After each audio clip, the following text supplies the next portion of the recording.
So it's my great pleasure to welcome you to our first Spotlight seminar of this academic year and the first in a long time in person. So it's really a pleasure to be in a room with people as well as the lovely people joining us on Zoom. I'm Grosso, and it's part of my role here in the Media Communications Department to convene these seminars. And my inspiration for this event has been many class discussions that I've had with some of my wonderful students here at Webster in my media classes, where quite often the topic of mental health comes up. And we see more and more reporting in the news media as well around broadly issues related to mental health and digital media. So that's part of what inspired me to invite today's speaker, Ingvar Kapsten. So thanks very much for coming, Ingvar. Thanks for asking. Ingvar has a professional background in education, working with literature and with persons with special needs. He holds a degree in anthropology and philosophy. And most recently, he's completed an MA in counseling here at Webster University, Geneva, where he did his thesis on social media disorder. And it's on that research that he's going to be drawing today when talking to us. I just wanted to check in quickly that everyone's able to hear us well in the room and on Zoom, because we're doing well. Thank you very much. Thank you, people on Zoom, for letting us know. So Ingvar, before we get into that topic, can you tell me a bit what got you interested in researching social media and mental health? Okay, sure. I think the very first time I sort of heard anything about what has now become social media was in the mid-90s, 96, maybe 97. I attended a presentation in my hometown in Sweden. And it was this guy who was back then sort of a pioneer for IT. And I remember especially one comment he made was that in 10 years from now, you will all be able to have your own TV channel online. I thought, interesting. Not least because back then I was a lot into writing. I was going to become an author and journalist. So I thought, yeah, interesting. And then time went on, and social media platforms came up, and I thought, okay, interesting, I'll check that out. And I just couldn't really get engaged in that personally, while a lot of other people did. And then the technology evolved, and internet became a big thing, social media became a big thing, and I still couldn't get into it. I made a couple of attempts, got some help to set up a Facebook account, never used it. Checked out a couple of the others, just was not interested. And then to cut it, or to jump ahead to where I am now, in the counseling program, it dawned upon me that these issues that have been discussed lastly. Can I just ask, before I go on, how many have seen The Social Dilemma on Netflix or anywhere else, a documentary? Okay, yeah. So that was sort of, when I really woke up to this being anything related to mental health issues. So being in the program, I thought, okay, this is a big thing. I couldn't care less about it personally. I might have clients coming in with these type of questions and issues, so I better educate myself. So hence I wrote this thesis. And your general approach to counselling is what you describe as an integral narrative approach. Could you tell us a little bit about that in terms that a general audience will understand? I'll try. So integral narrative approach. So every counsellor needs to have some kind of idea about what they do and some kind of framework. And for quite a long time, like I said, I've been doing a lot of writing. So it's a narrative, telling stories has always been a part of my own personal thinking. But if I start with the integral, that basically refers to looking at a person as having integrated all the experiences and impressions that we've had through our lives, which goes without saying. It's almost like not need to say it. But then with the narrative part is that if we look at these experiences and how we have been shaped and how we have developed thanks to our experiences. If you look at them as stories, as a conglomerate of stories where some of them serve us well, the way that we look upon ourselves and our people close to us, and others that might not serve us as well, which might lead to confusion or dysfunctional behavior, then in that situation with a counselor, there's a possibility to retell these stories and look at them once again. And that's... So within that perspective, social media could be another factor that's shaping our stories that we tell about ourselves. So social media has obviously become a really, really strong and penetrating everything, basically. Phenomenon of force in our culture. So to not pay attention to that would be a huge mistake.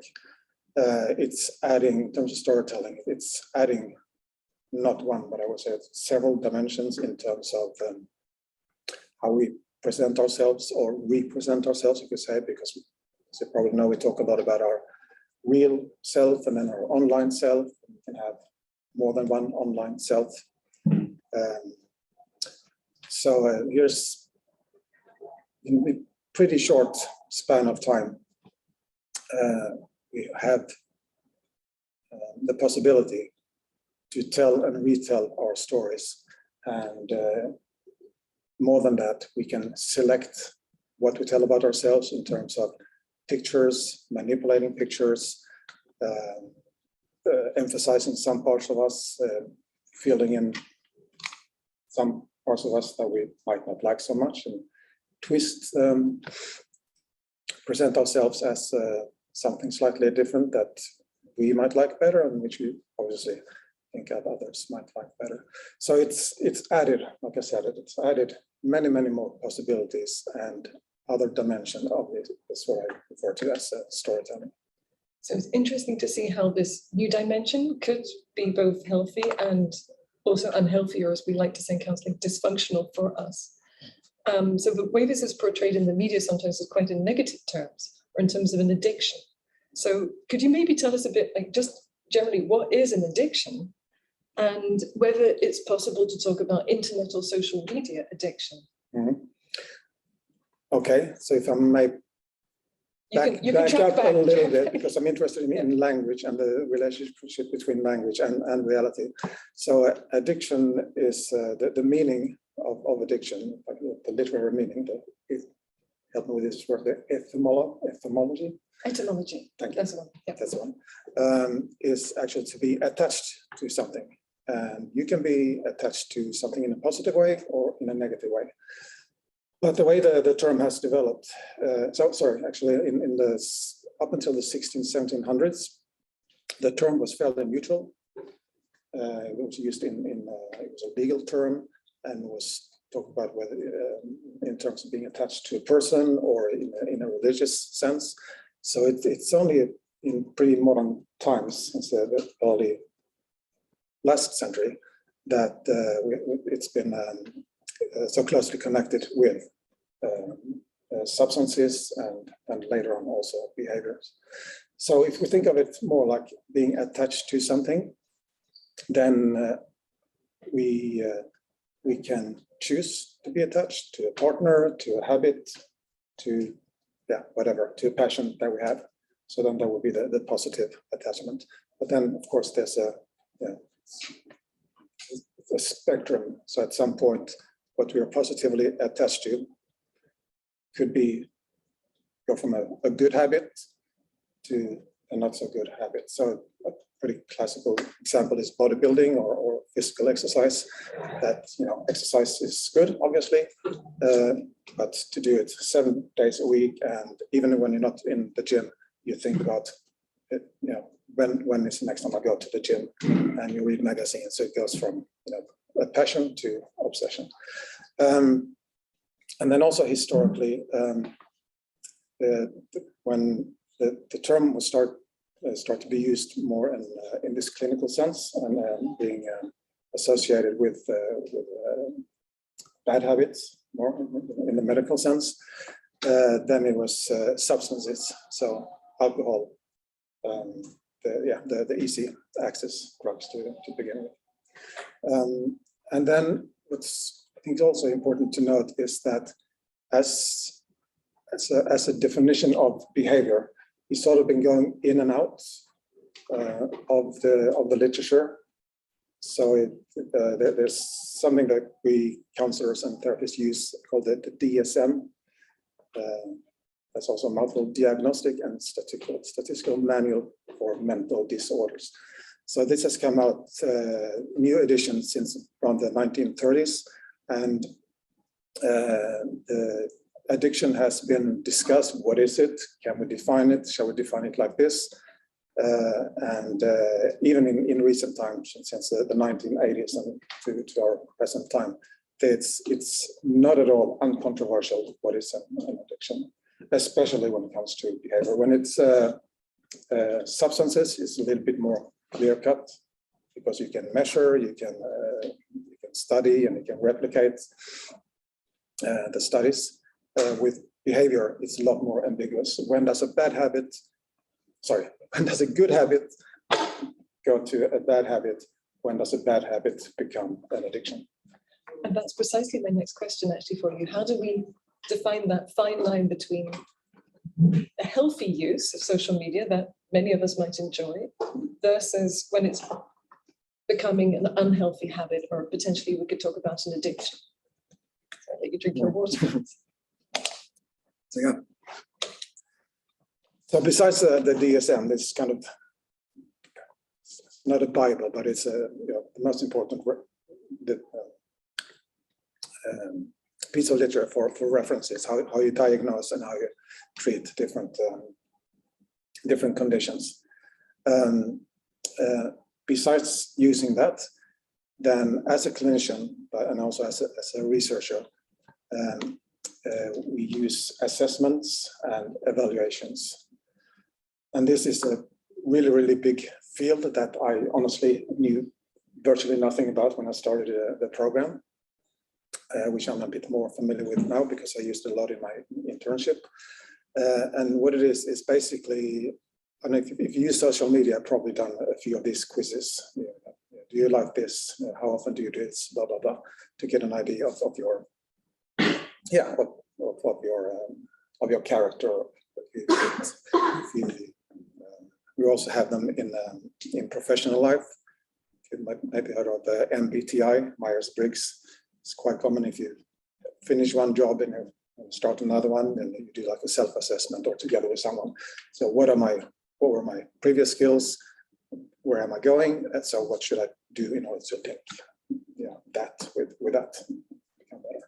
So basically a personality test, and we have those for severe mental disorders. So for the personality disorders like borderline personality disorder, narcissistic personality disorder, sociopathy, psychopathy, but also for if someone comes in and say, I'm really, really depressed, I'm really, really anxious, I think maybe I'm using social media too much. In fact, someone told me that I might be addicted. Then we, of course, we have a talk, which is like the clinical interview, which is done in the first, or maybe second and third session with a client. We can also use this the assessment as another tool to get a more measurable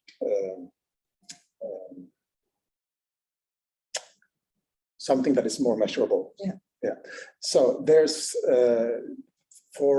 so we have this for anxiety, for depression, for how you experience life quality, etc. So pretty much anything you can think of that people can worry about nowadays, we can basically measure it using assessments.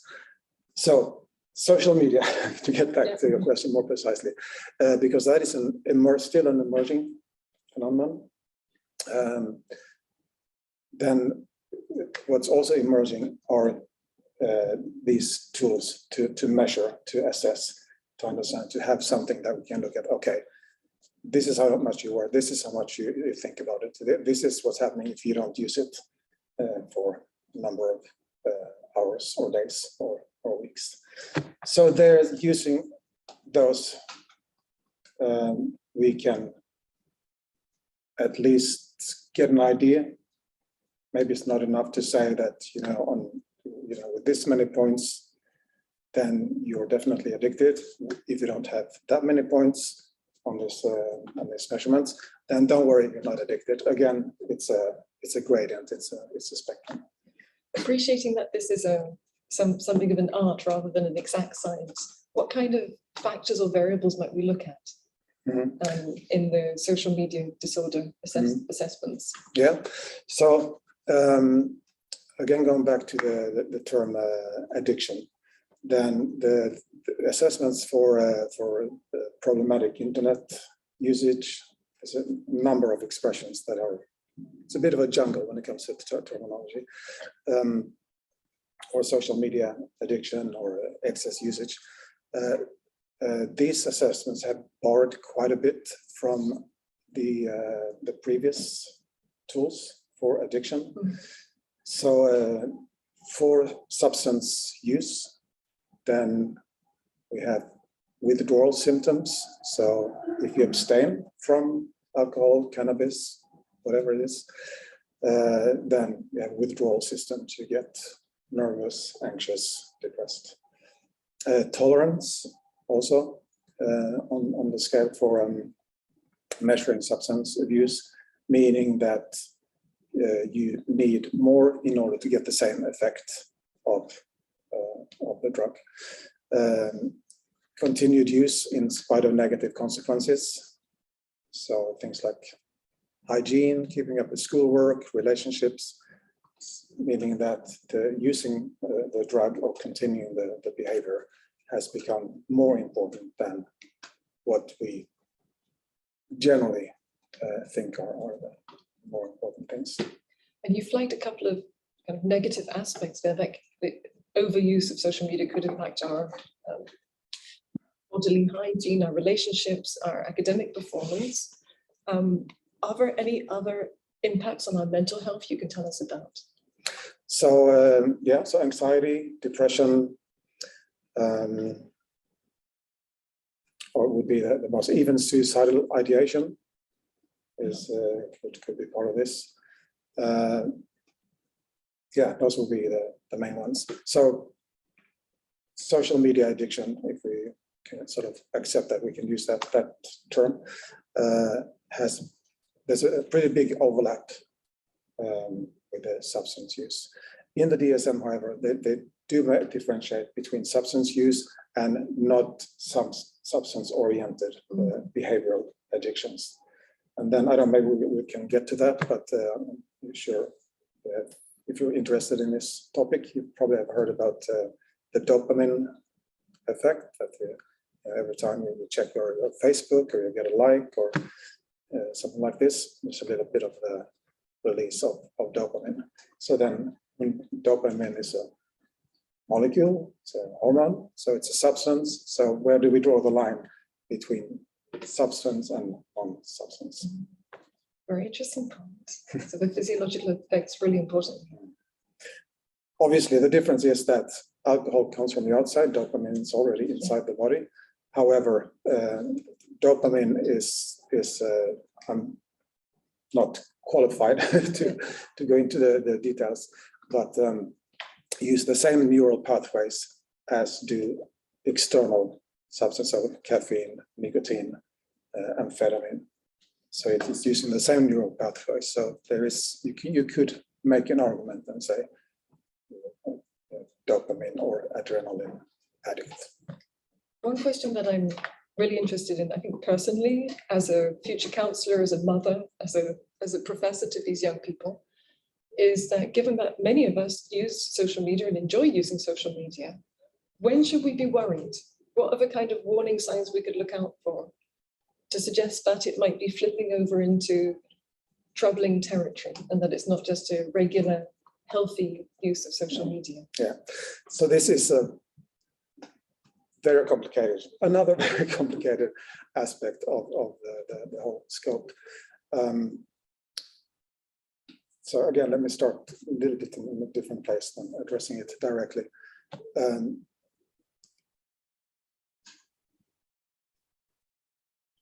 There's almost no one who is not on social media. Last time I checked, we had about 4.8 billion internet users, and around 4.2 out of those 4.8 frequently use social media. The average American checks their social media feed around 15 times a day. So if we again translate it into dopamine hits, then it's, you know, it's pretty frequent hit that we deliberately or by habit expose ourselves to. So who is to say, to get back to your question, who is to say, like, what is normal? When should we get worried?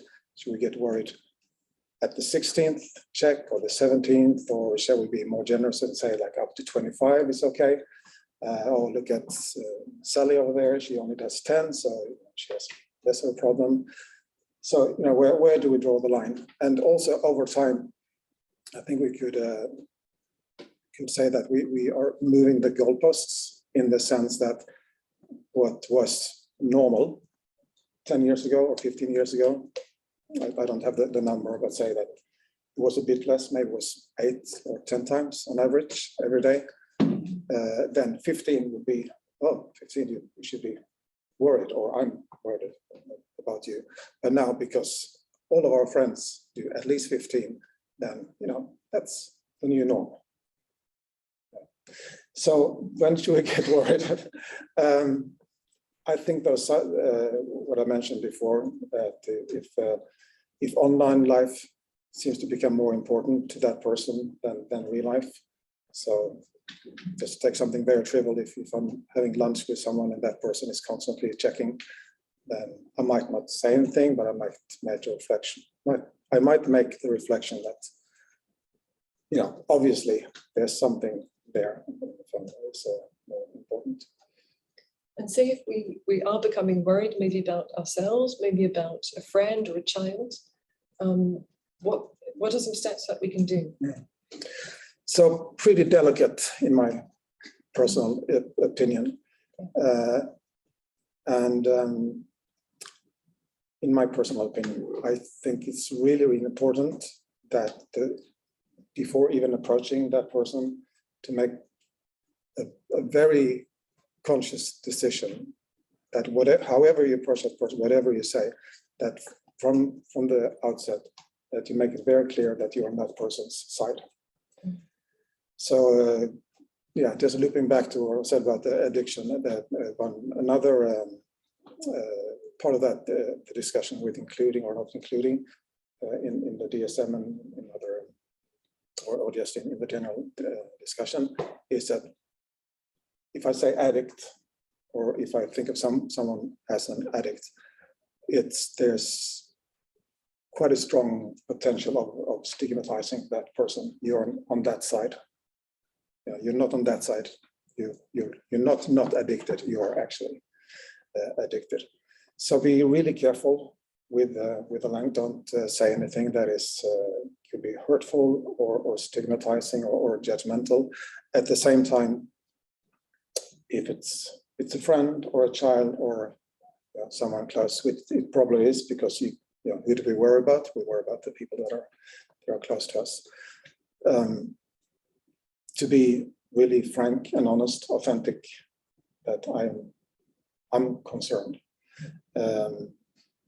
But again, to be on that person's side. So to make this a little bit more practical or tangible, I think the way that I would go about it, if I was in that situation, I would try to include myself in the discussion, and rather than saying, you know, I think you have a problem, Sarah, I would probably say, you know what, Sarah, let's put away the phones. Well, I'm really sick. of having these beeps, and I'm really a bit tired of constantly thinking about what's going on in the social media feed. So sort of in an indirect roundabout way, bring up the topic and then see the response. Appealing to our common humanity. So it's powerful. Something else that, so some people maybe who are very concerned about this may consult a counselor or a therapist for support, which is certainly something people can do. If somebody does approach a therapist or counselor, what are some of the best practices at the moment for treatment? I know it's something that you explored in your research. Perhaps you could share with us a little. Yeah, so that was the main focus of this thesis that I wrote. So I came into it with a really broad interest. So many aspects and levels of this, and I was early on advised by people that they're approaching in the course that no, don't do that. You need like at least 3 PhDs to include all that. So I had to sort of boil it down and narrow it down and just like take a very, very thin slice. And the thin slice that I chose was best treatment or best practice for social media disorder and how that is being measured. I thought that was interesting. Not only the best practice, but also how do we know that it's best measured? How do we check that that it actually works? So what I found. What were the best practices? Yes. CBT, not CBD, but CBT, cognitive behavioral therapy, with or without pharmaceutical intervention. I can get back to that in a sec. And mindfulness. So when I checked reports and literature and different explorations of the topic, that's what I found. But I want to add to that's what I found in the research literature. And what was interesting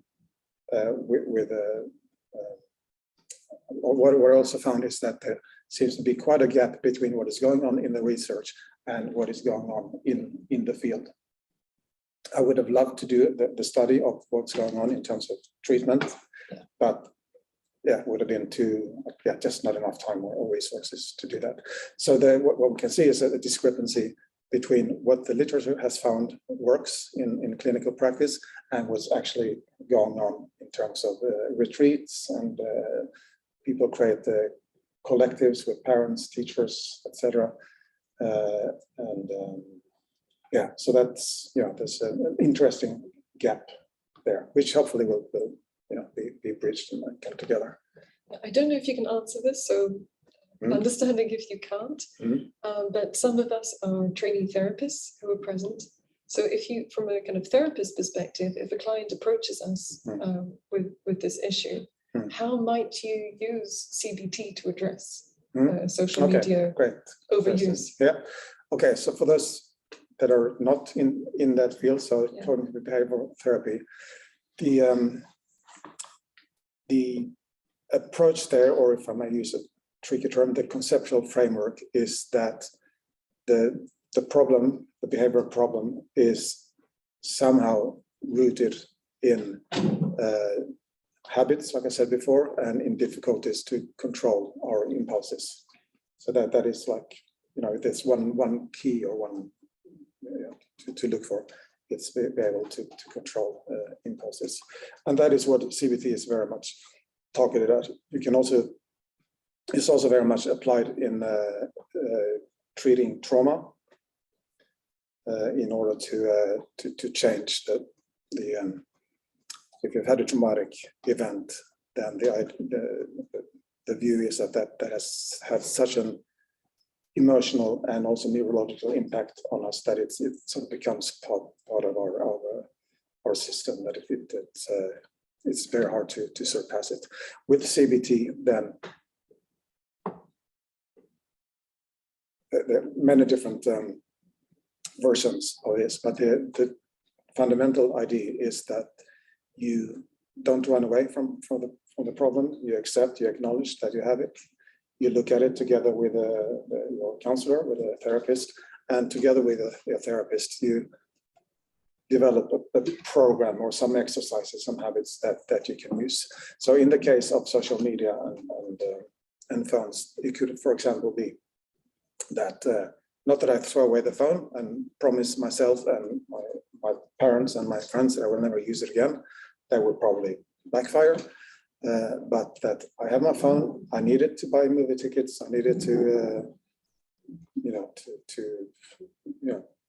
Wikipedia, whatever it is. We probably cannot just say that, stop the phone.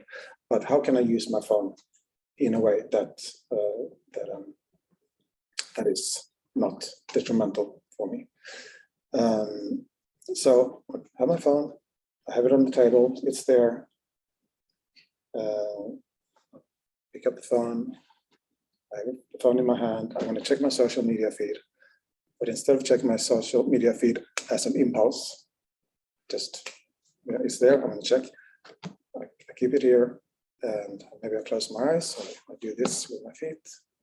I do this, close my eyes, if it's socially acceptable right then. Take a few deep breaths and see myself not check my social media feed.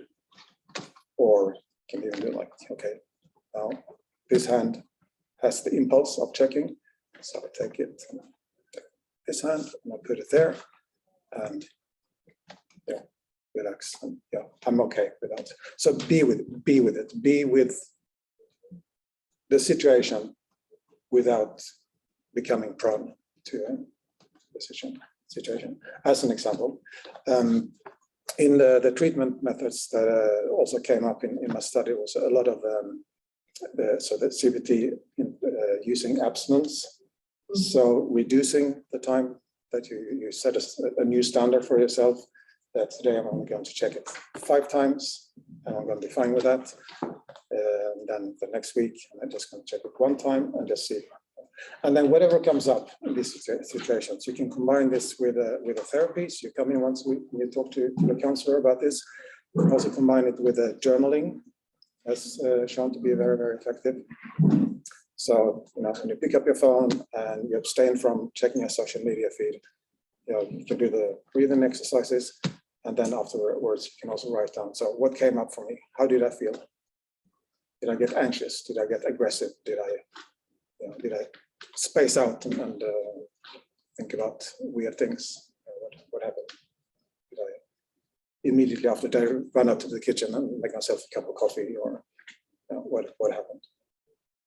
That's really helpful, thank you, because you can really see how through baby steps you define with your therapist, you can move from an unhealthy situation that you don't want to be in anymore towards kind of a new situation with healthier habits that you prefer to be in. Can I just add one yes, thing by there? all means, Which maybe I should have said some concrete examples as well.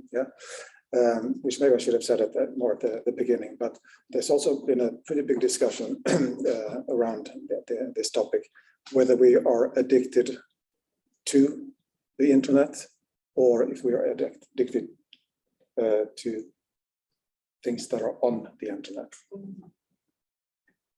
And I think the obvious answer is, at least for me, is that we are addicted to things that are on the internet. So if someone had a tendency to play poker or gamble, do you remember the Xbox, the PS4? So game consoles that you can use offline. If you were already a lot into Xbox, and then all of a sudden, all these opportunities open up with computer games. So it was actually not something new in itself. It was just that, what I did before, suddenly endless opportunities. And that goes for almost anything behavioral: gambling, gaming, watching pornography. So pick one. So I have a last couple of short questions for you. And I think one of the main ones is about prevention. What can we do to avoid being in this situation in the first place? So that was actually another aspect that I really wanted to focus on, because we often talk about upstream and downstream of a problem. So downstream is when it's, you're already there, you have to deal with the problem. Upstream is like what might be causing this, and what can we do before you hit you will cross the limit or cross the threshold. And interestingly enough, Switzerland is in international comparison, Swiss young people are apparently less prone to becoming addicted or having these disorders, while in Asia, China, Taiwan, America, it's the statistics are a lot more. So then, of course, you think that what do Swiss young people do that Americans do a lot less, or not enough, or maybe not at all? And I didn't get too far into that, but a fair guess, so you could make the argument that Swiss people are more out and about. You have the Alps, you have the lakes, you have this, you have a tradition of doing things with the family and friends. So there's more community thinking,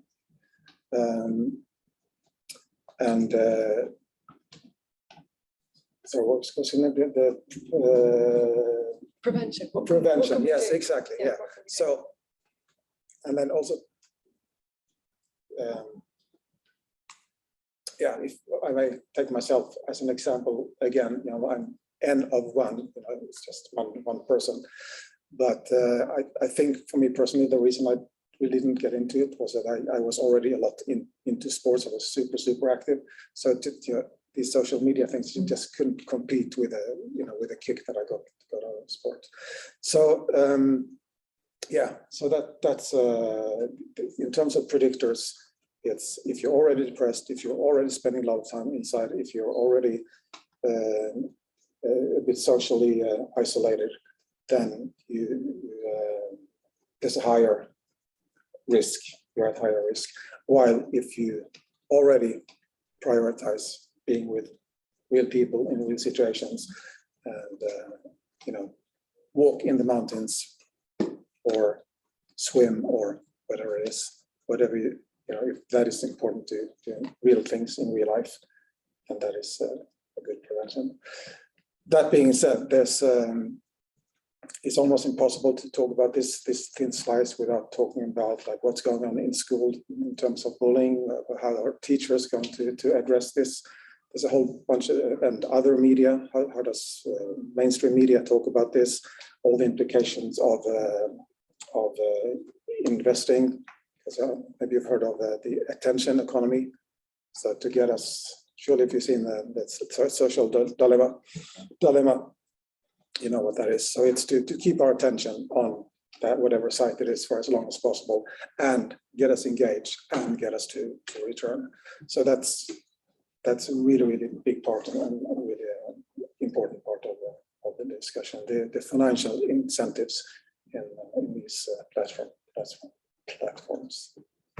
It's fascinating. So prevention lies not just in us and giving social media a run for its money with other activities, but also in the whole system and the economy around us as well. So we get into socioeconomics, politics. So it's that is a lot of food for thought. Is there a final kind of take-home message you'd like us to take away with us before we open up to see if there's any questions from our audiences?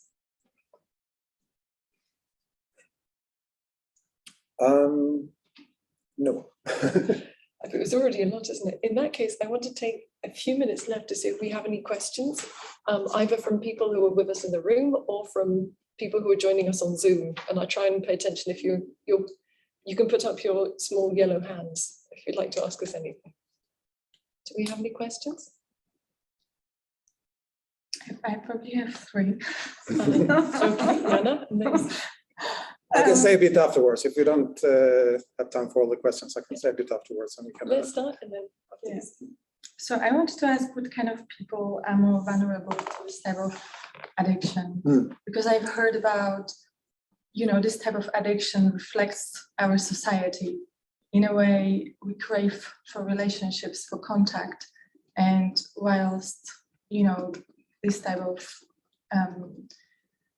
communication gives us something, it doesn't replace the real in-person relationships. So yeah, what kind of people are vulnerable to this addiction, and do you feel that they have relationship issues, or, you know, So yeah, so you're talking about what's in psychology is called predictors, like what can we see something in advance that are what you say, like what warning signs, who is more prone. And there are different ways of looking at that, and we have personality types, we have parenting styles, we have early life experiences, socioeconomics, race, gender, etc. So I have to make it short and brief. And funny enough, it's hard to predict. So there's nothing consistent when it comes to parenting styles. There's nothing consistent when it comes to socioeconomics. Gender, there's an overrepresentation of young men when it comes to general internet use or dysfunctional behavior. When it comes to social media specifically, young girls are more prone to this. And then if you look at the personality types or personality traits, there's something called an Ocean scale, OSCEAN, which looks at the different aspects of a personality. Then negative predictors are being open, so openness, and being emotionally contained or emotionally balanced, while a little bit counterintuitively, for me at least, being extroverted or extrovert is a positive predictor. So if you're an extrovert, then you are more prone to using it too much. And what's the other one? But you also have the other side, the other pole, if you will, that if you're an introvert, then you tend to maybe not actively look for friends in real life. So then you have this opportunity. But to sum it up, it's very hard to find like one type of person or at a certain circumstances. We are all more or less prone to this. And again, I think it very much comes down to what standards we set for ourselves and for our peer group. Thank you very much for your answer. Can I switch to another question and then we'll come back to you, Jana? Is that okay? Sure. I just wanted to clarify whether you can see any patterns with the family, like whether the people who are more addicted could have some, break in communication with their family.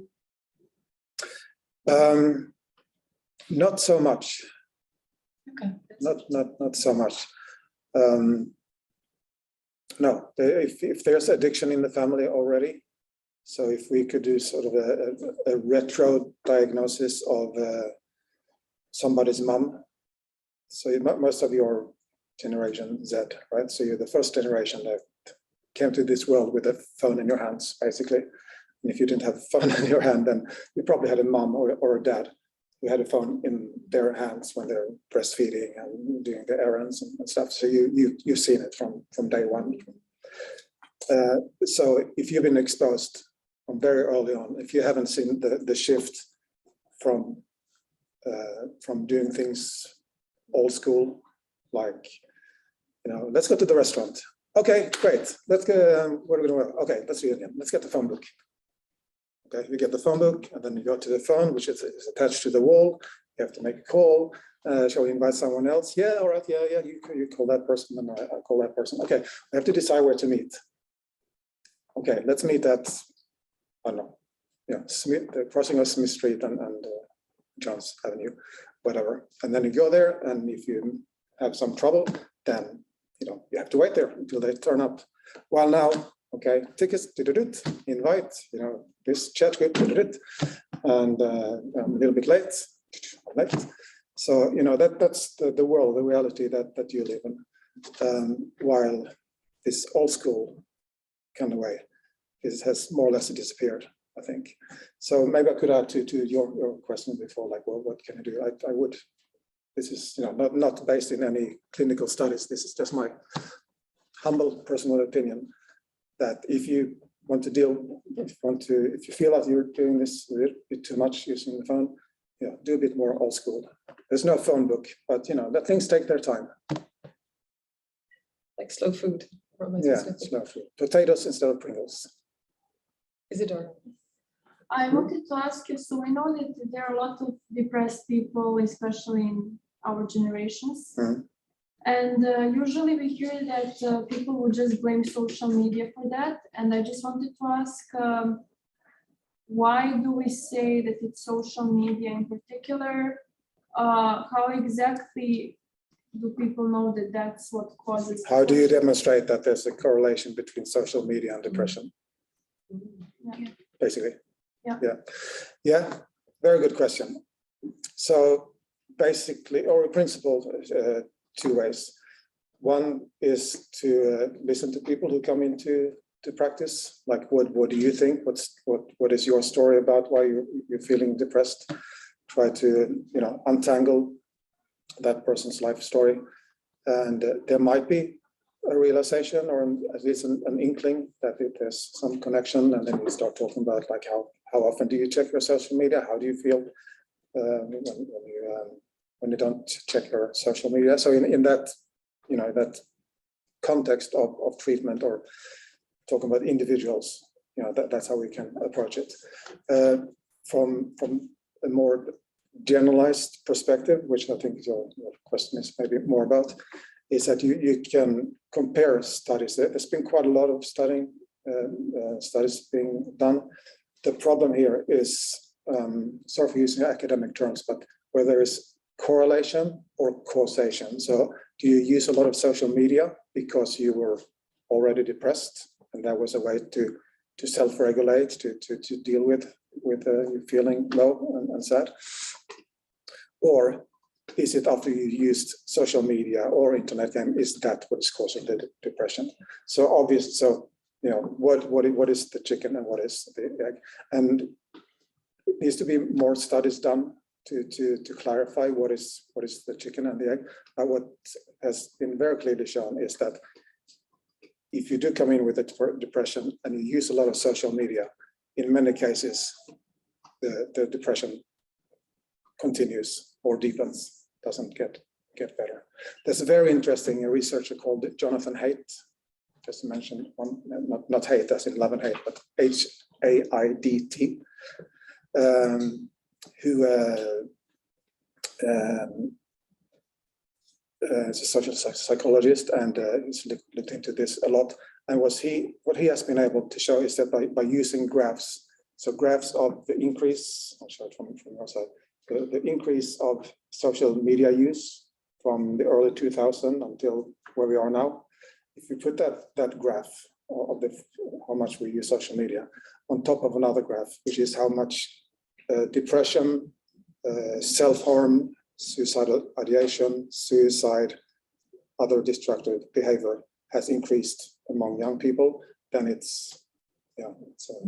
they follow. Yeah, and then you always have what I sometimes call the doubt and the what about industry, or the movement, which says, oh, but what about this? Or, but there's also this, but the specific that no one, I think, has been able to falsify or argue substantially against this analysis. So there's certainly something there. Yeah. And I just wanted one more question. Mm-hmm. There are also a lot of people who are depressed, but they don't know that they're depressed. And they don't know, for example, that social media is the cause. So how could, for example, people like us know that it's social media, and how do we figure when do we have the red flags? What are the like starting points? How does it start?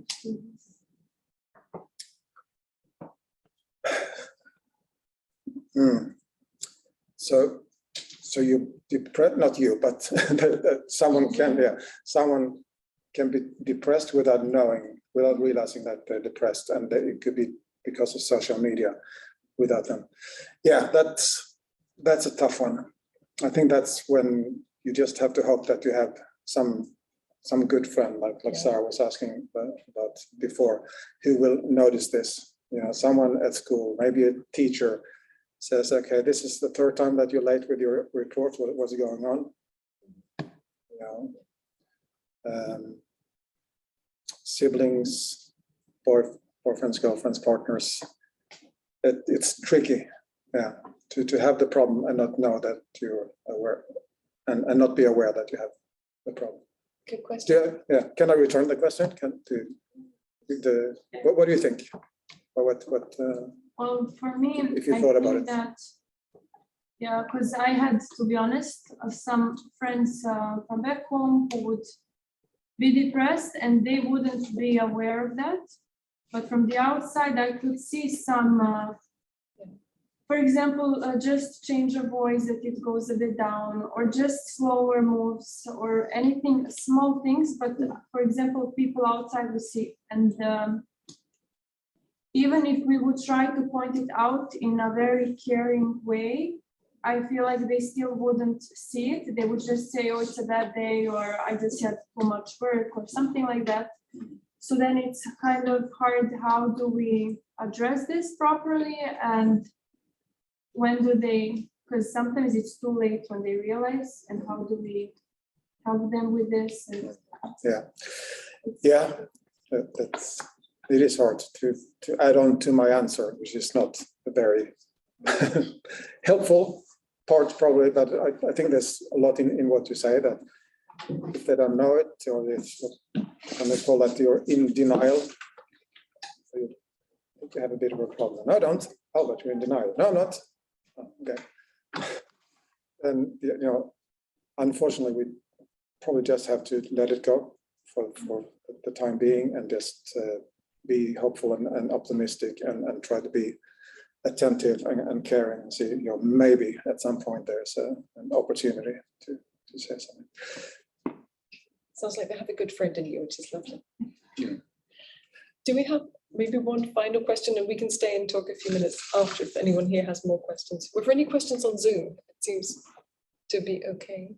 No? Okay. Yanni, you can have one final question, but if no one else wanted to ask anything. Yeah, no, I always have plenty of questions. So one more, and then I'll ask the final one after we finish. That's fine. So you mentioned diagnosis, and I wanted to ask, like, what is the number of people diagnosed, like, in the world at the moment, if there is such a number? And if you diagnose somebody from this type of addiction, does the diagnosis help to the person to kind of make the changes, or can it be, you know, can it have the reverse effect of, like, okay, I have this addiction, I have this diagnosis, and, you know, that person can go and feel apathetic about doing anything, like, this is the way it is. Like, from your experiences, what can you see in your practice? Okay, I think there were two questions. So there was the number. Then you have another one. Very smart. So I don't have that number. But if I recall correctly, using the scales and the assessments that I talked about before, probably around 1%, if I remember correctly, that are, you know, addicted in this feeling, meeting this criteria, with a much higher number being mildly addicted. So in China, it's like 20-25%. That being said, it's not only is it difficult to measure, you know, everyone at the same time, but also like I talked about before, the standards change, and the scales being used. You can use one type of scale in China and another type of scale in Europe, and yet another one in Greenland, for example. There is an ambition, an attempt to try to synchronize and have the same type of measurements, but it's a long process. So this is called validation, that someone develops a scale, a number of questions, and then that turns out to be useful and valid in, say, Northern Europe. But then you need to take the same set of questions to Korea, for example, and have it valid. Does it work? Can we use it here as well? Or do people get confused by the questions, or like how? So it's a very tricky business, so to speak, to find this. And what was that part? And many people go undiagnosed. Undiagnosed, Don't know yeah. about them. Yeah. And the other part of the question was, whether the diagnosis helps clients, whether it motivates them to change it or not. So yes and no, for better or worse. And just to make a comparison, I did another study a few years ago about chronic pain, fibromyalgia, and chronic fatigue syndrome, which for a very long time, a lot of people walked around for years being depressed and couldn't sleep and in pain, and nobody really got it. There was some inflammation, but not the right markers for developing inflammation. And then at some point, someone said, okay, these people have these things in common. So now we have a big enough group to say that it is a thing, it is something. So we call this fibromyalgia, and we call this chronic fatigue, and apparently there's a big overlap. So sorry, that was just like a pretext too. So then when finally this diagnosis was started to be used, then about half the people who were told that they have fibromyalgia or chronic fatigue, oh, thank you, doctor. Thank you. It has a name. What can we do about it? I knew it. I knew it was something. I was not just imagining things.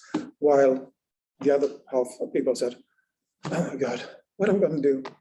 Chronic, what? So that is to say that it very much depends on who you are coming into this, what kind of strategies that you have developed to deal with difficulty. Okay, well, I think we're going to have to pause there, unfortunately, but thank you ever so much, Ingvar, for coming and thank you. Sharing your version. Thanks so very much to everyone who's joining us through Zoom. And our next Spotlight seminar, you can mark your diaries for the 29th of November, which I hope will be around the issue of empathy and humanitarian photography. So hopefully you'll join us then. Thanks to everyone and have a lovely day.